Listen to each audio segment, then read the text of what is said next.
Well, good afternoon and welcome to our Bible study as we gather on the Wednesday in Holy Week. And we're going to be looking today at our gospel from Matthew, which accounts for the resurrection. It'll be the text that we're using on Easter morning. So we'll be a little bit more informed as we're hearing the lesson in our Easter worship. I'll also be using the other Gospels to compare Matthew's account with the other Gospels, Mark, Luke, and John. On the webpage, you will find a document that will be a Bible study document for today, and it'll be just one sheet, and you can just have that up as you are listening to this Bible study. And it has 4 columns, and each of the Gospel accounts of the resurrection is listed out side by side. Not sure if you've ever studied this text in this way, but it's very helpful to see where there are similarities and also where there are perhaps some differences. Now, these differences are not meant to cause us to question the account, but it's meant to provide a fuller accounting of the resurrection of Jesus. As we know, there are different perspectives that each one of us has in a certain situation. There are the core things in which that we hold onto, and in this resurrection account, it's that Jesus died, he was buried, and that he rose again, and it was in bodily form, and I'll be speaking a little bit more about that in just a few minutes. But please, you can refer to the webpage. I'll also have a link to the webpage and the document that you'll have before you attached to this video. As I had said just a few minutes ago, or a few moments ago, that resurrection is about resurrection of the body. And I cannot stress enough how important that is in our lives of faith.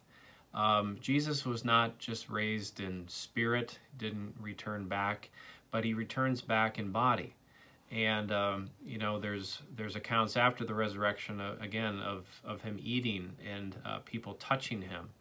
And why that is critical to us is as we think about our loved ones and who have died, as well as the fact that we will one day die, that resurrection is about resurrection of the body.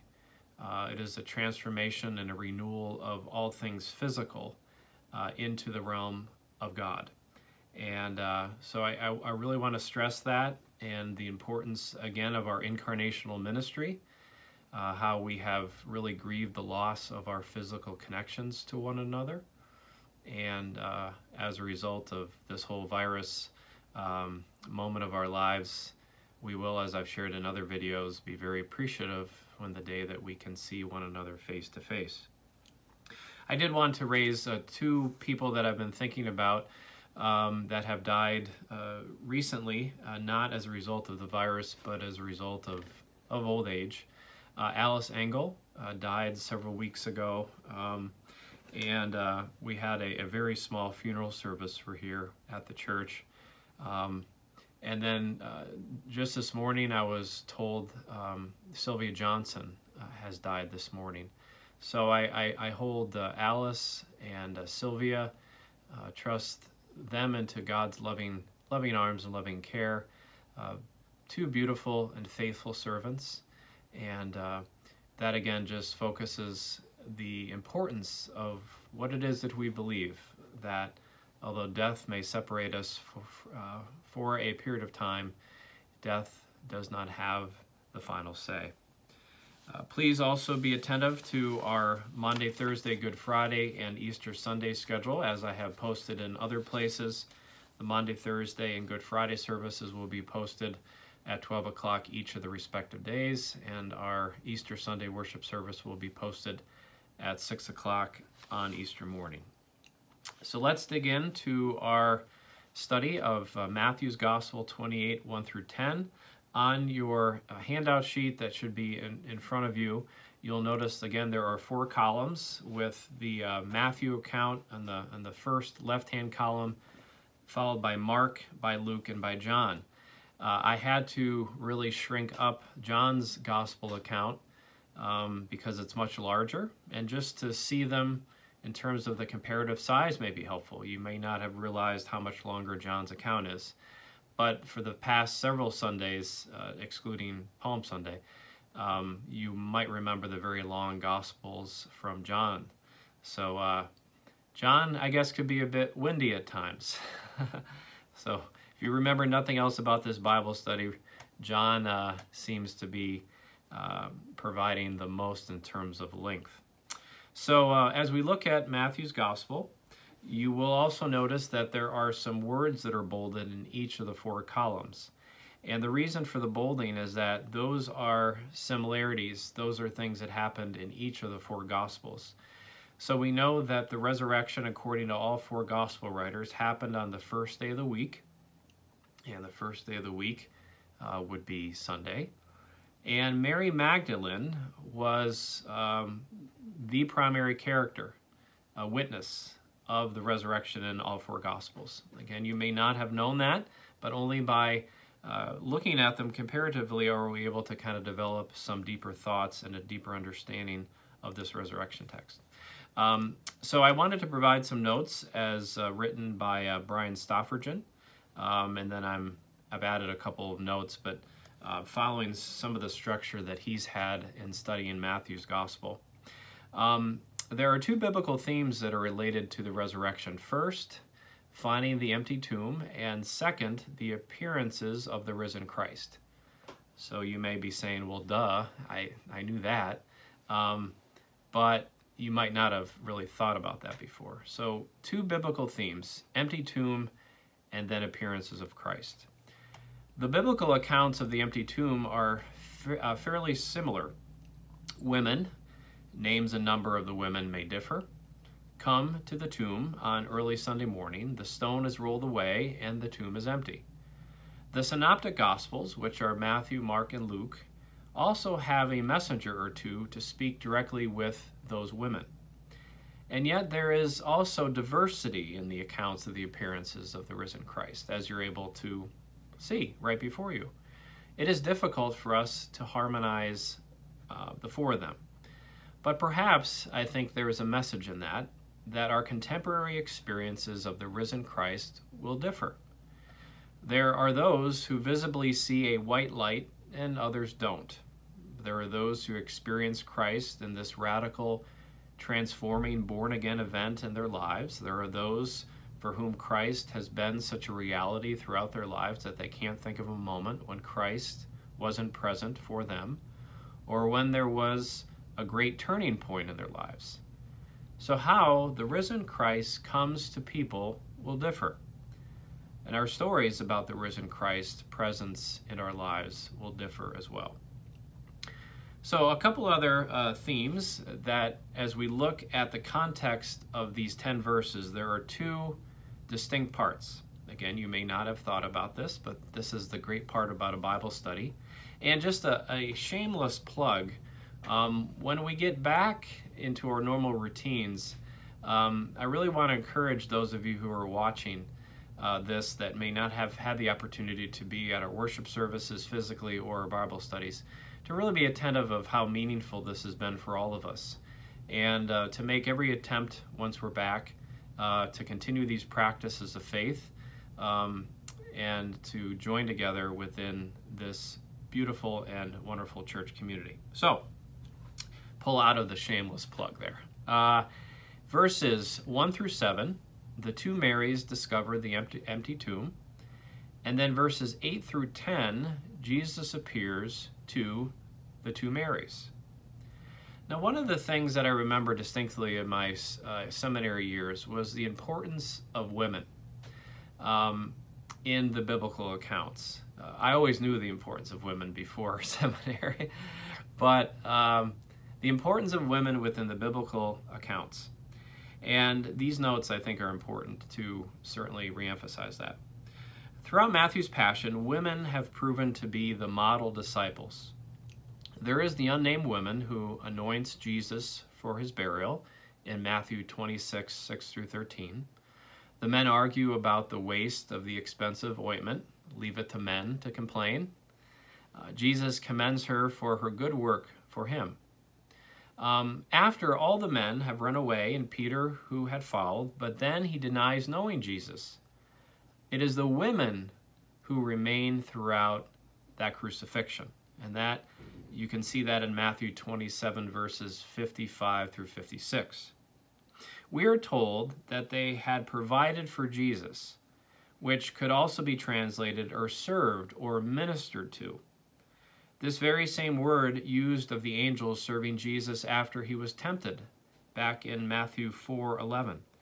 And also Peter's mother-in-law serving them after her healing in Matthew 8, verse 15.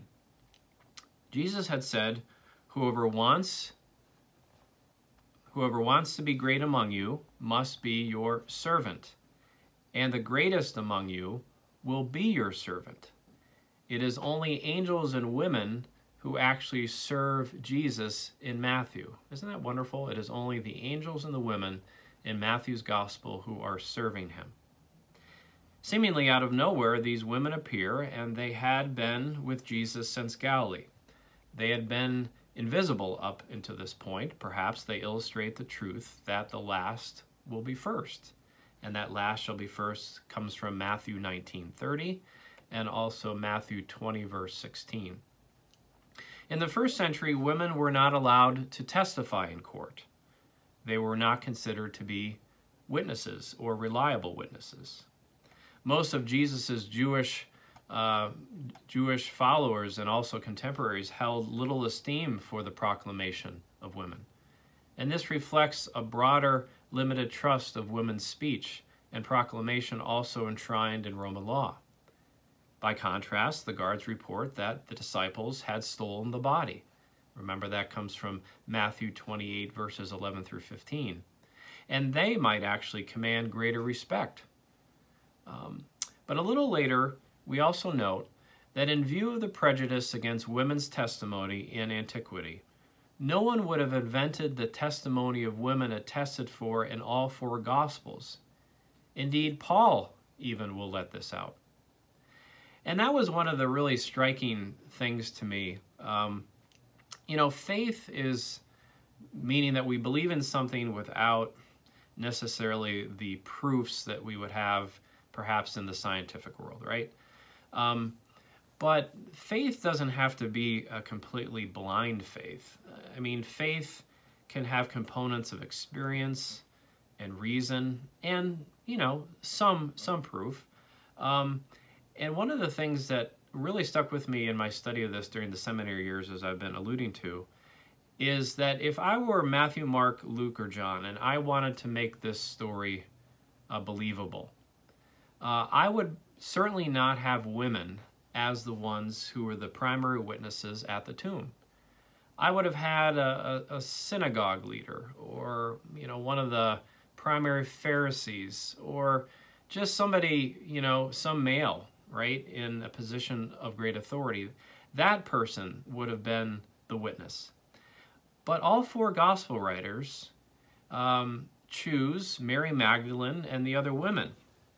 And that, to me, in a very twisted way, lends complete credence to the fact that the story is an accurate accounting that Jesus dies, he's buried, and then he's raised from the dead. So it's a complete twist. It's looking at the other side of the coin. But it was a really profound moment when I had come to that. And I just wanted to make sure that you were thinking about that in a much deeper way as well. Just a couple of other things, and then we'll move on to another section. Matthew also sets a narrative opposition by contrasting what the women should do according to the angels. That's in Matthew 28:7. And Jesus' command in 28:10. Announced Jesus' resurrection to the disciples, and what the soldiers also should do according to the Jewish leaders' command, to tell that the disciples have stolen Jesus' body. Both have seen the same thing. Both are commanded in speaking about the event. Both are to report more than what was originally seen. For the women, the events at the empty tomb happened because Jesus had been raised. For the guards, the events at the empty tomb happened because they had fallen asleep and the disciples stole the body. great irony in all of this is that the guards were posted at the tomb, sealed with a large stone, so that they would not be a deception about a resurrection following the burial.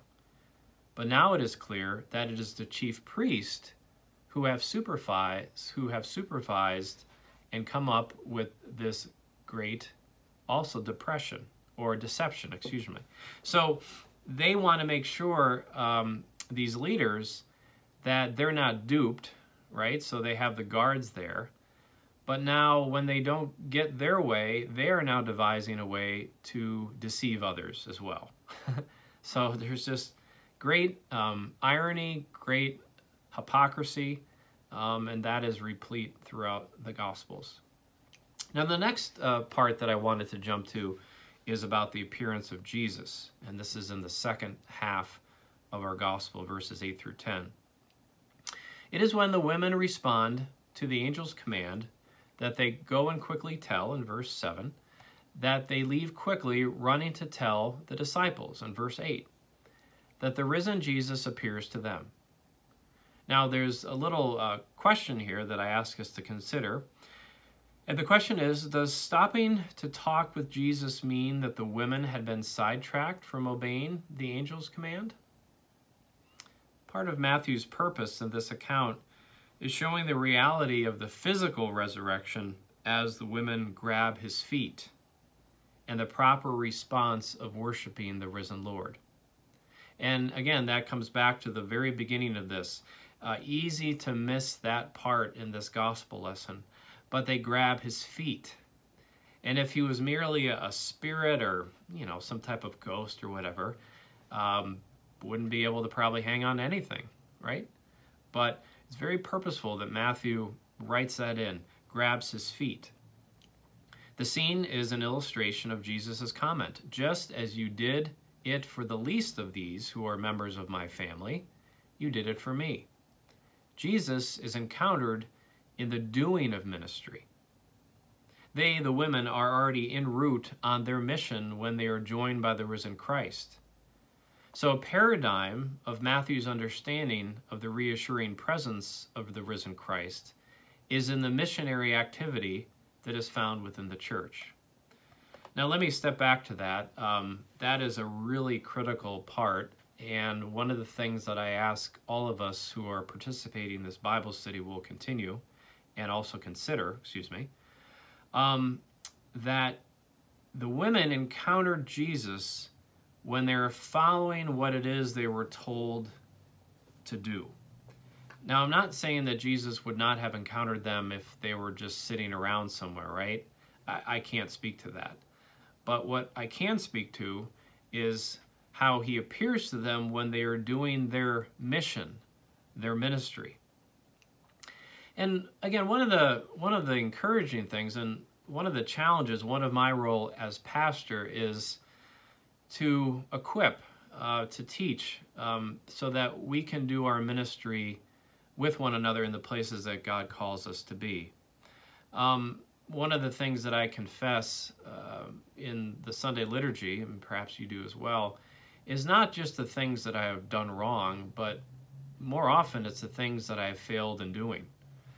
And I'm not picking on anybody here, but I'm really speaking probably to myself first, that often we all sort of sit back, right? We come up with so many different reasons and excuses of not being able to do something.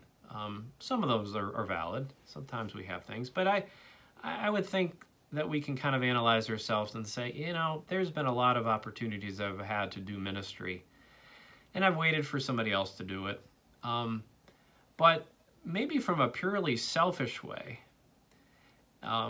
just casting aside love of neighbor, that when we're doing things for others, when we're doing things in and around the church, doing things in our ministries of work and family, those are the times, according to this account, that we have a pretty good chance of encountering Jesus.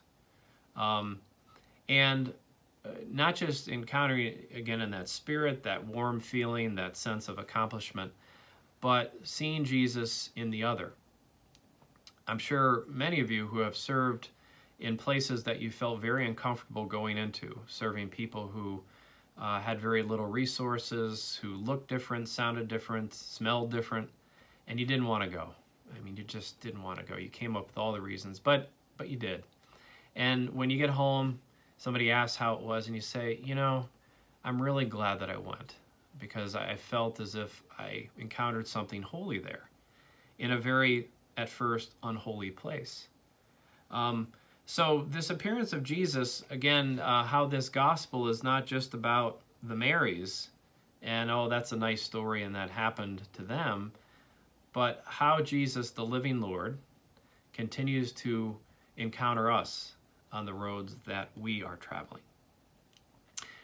My conclusion, as we're just a little bit over 20 minutes, but before I wrap up the conclusion, I just wanted for you to spend some time reading the other Gospels, maybe underline some of the similarities in one color highlighter, like maybe a yellow highlighter, and then in some differences, maybe highlight that a different color. And then each day, just read all 4 accounts slowly, asking yourself to be observant of what it is that you're seeing. Where do you see yourself in the story? Are you more like Peter or Mary, or just exactly where are you? And as I shared in a video that when speaking to our teenagers, the beautiful in Matthew's gospel again about not being afraid, right? Those angels, Jesus speaking words of peace, don't be afraid. And that's one beautiful thing that we will leave our Bible study with to prepare us for the days ahead. Now, the conclusions. Resurrection faith does not arise on the basis of evidence, of which the chief priests and the soldiers had plenty, but on the basis of the experienced presence of the risen Christ, by the testimony of those to whom he appeared, and by his own continuing presence among his disciples. We need to live out and to proclaim a radical resurrection faith in the present, not just a story of our past. Amen. And I commend to you this living word as we are blessed to be able to study this in community. I will again have another Bible study next Wednesday. This will continue on until the end, and then perhaps we'll look at ways to continue on sharing the word in this environment. Feel free to share this video with somebody you think that it could benefit. And as always, I continue to thank you for your very generous offerings that you have been making, and to continue to ask for those offerings as it will allow us to sustain this ministry, but not just sustain it, but to continue to minister to others as we share those offerings with our neighbors and with our world. Amen.